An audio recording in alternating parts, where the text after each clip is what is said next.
These last several weeks we've been hearing from the Sermon on the Mount. All good news, and some of it is difficult to live out. Good news today, and some of it's difficult to live out. For today we hear Jesus say, "You have heard it said, an eye for an eye and a tooth for a tooth." Now, in the quiet of our minds, maybe someplace in our heart, we might say, yeah, that's about right. You get what you deserve. God will get you for that. It kind of fits into maybe the way we think sometimes. An eye for an eye and a tooth for a tooth. Okay, but Jesus goes on and says, "But I say to you, offer no resistance to the one who is evil." Now, in the quiet of our minds, in the quiet of our hearts maybe someplace, we might say, nah, that's not right. Offer no resistance to evil. If I do that, evil's going to run wild and overtake somebody. We got to resist evil. But scripture scholars, people a lot smarter than I, say that it doesn't mean exactly what we understand it to mean. What offer no resistance to evil means is do not resist evil in kind. Do not respond to evil with evil. With an insult, to an insult, with an insult. Do a bad action with a bad action, because in the process of doing that, we not only perpetuate evil, we fuel the fire, and we become evil ourselves. So, then Jesus goes on to give some examples, 3 examples of what he means. We'll just take one of them. About if someone strikes you on the right cheek, then offer him the other. That doesn't sound right. But, okay, what does it mean? Well, let's see what Jesus did when he was struck on the cheek. That'll give us a pretty good idea of what he means, okay? It comes from the chapter 18 of the Gospel of John, and it's when he was arrested and brought before the high priest of Annas, and Annas questioned him about his doctrine. Jesus answered him and said, "I have spoken publicly to the world. I have always taught in synagogues or in the temple area where all the Jews gather, and in secret I have said nothing. Why ask me? Ask those who heard me what I said to them. They know what I said." When he had said this, one of the temple guards standing there struck Jesus and said, "Is this the way you answer the high priest?" Jesus answered him, "If I have spoken wrongly, testify to the wrong. But if I have spoken rightly, why do you strike me?" Now, is that Jesus being a doormat? But he's not responding in kind. He keeps his own dignity, and he questions the evil. If I'm wrong, show me where I'm wrong. Otherwise, don't strike me. And we can strike people not only physically, but more often verbally. Why strike me? Question the evil. Can you imagine yourself doing that? That's what Jesus did, and that's what he means by turn the other cheek. Stand up and with your integrity, stop the evil right there. Jesus' deep desire is for violence and hatred to be gone from the face of the earth. Because violence begets violence begets violence. And in hating, we become hateful. Because with hatred, we're kind of paralyzed. We're stuck in it. And when we're stuck in it, it paralyzes us, it festers down there, and it spreads like a cancer.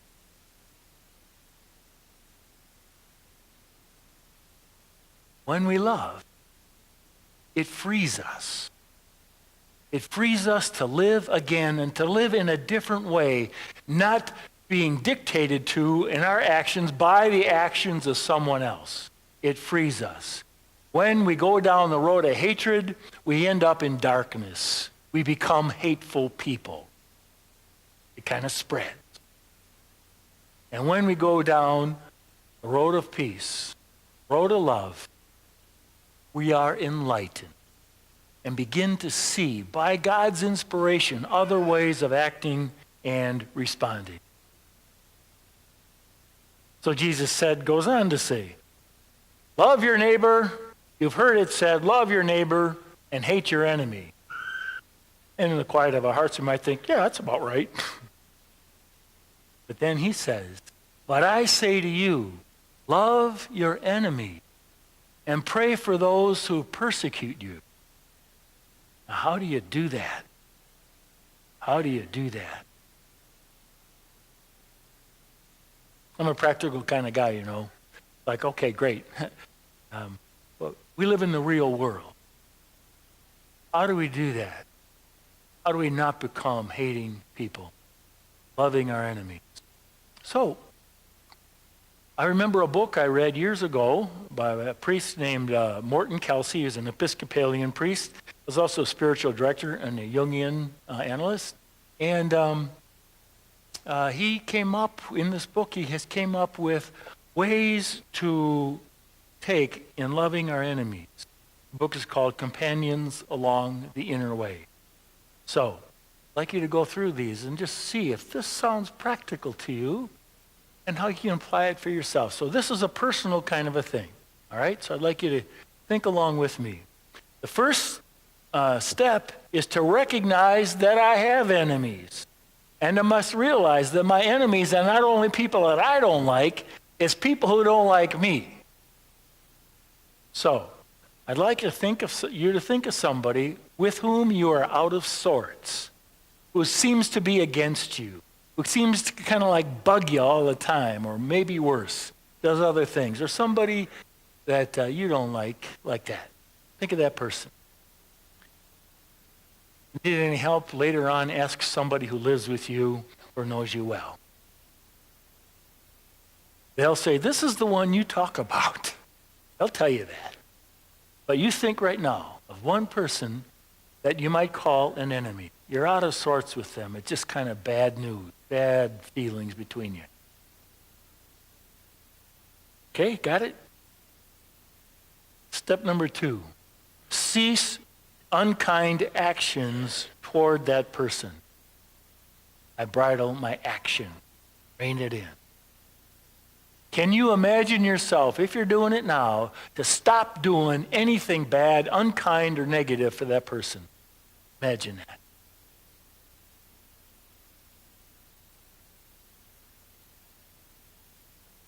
Step number 3, cease talking about those who are my enemies. Even though sometimes my tongue seems to have a life all its own, I bridle my tongue. See if you can imagine not saying another bad thing about whoever that person is.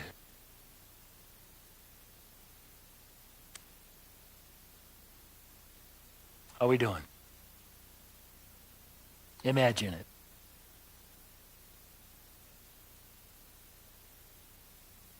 Step number 4. I pray for my enemy. I change when I pray. And sometimes others change as I pray for them. And it certainly makes me a hypocrite when I continue to do them ill or gossip about them after I have asked God to bless them. Think of my enemy. God, please bless them. And I do the opposite. Sooner or later, it'll get to us. But keep on praying. Imagine yourself praying for that person and asking God to bless him.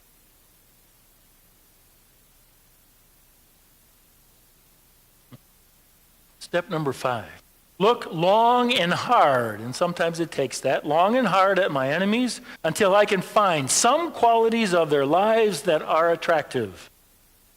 And then I can speak of these things, particularly when others are criticizing them.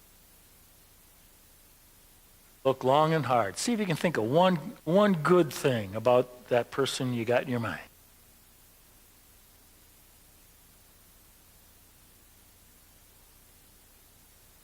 Step number 6. Do some kindness for my enemy. It could be a small thing. It could be a compliment.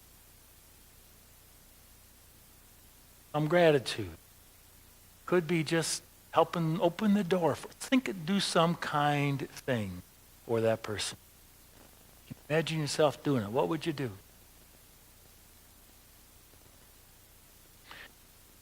And the final thing is, pray over and over. O divine Master, grant that I may not so much seek to be consoled as to console, to be understood as to understand, to be loved as to love. Pray that over, over, over again. Grant that I may not so much seek to be consoled as to console, be understood as to understand, to be loved as to love. Now I realize that, especially with the worst of it, we might never come to the perfect place of peace and harmony in loving our enemy. But I really believe this, that if we try to walk down that road, try to have our mindset on all these steps, we're trying to walk down that road, it will lead to peace. And I really believe that if we don't walk down this road, but walk down the road of hatred and vengeance, that we will become hateful and vengeful people and will be known as that among the people we know. If we choose to try to work these things out with God's grace, it will bring us even on the way to a greater sense of peace. In fact, it will lead to God and to Jesus Christ himself.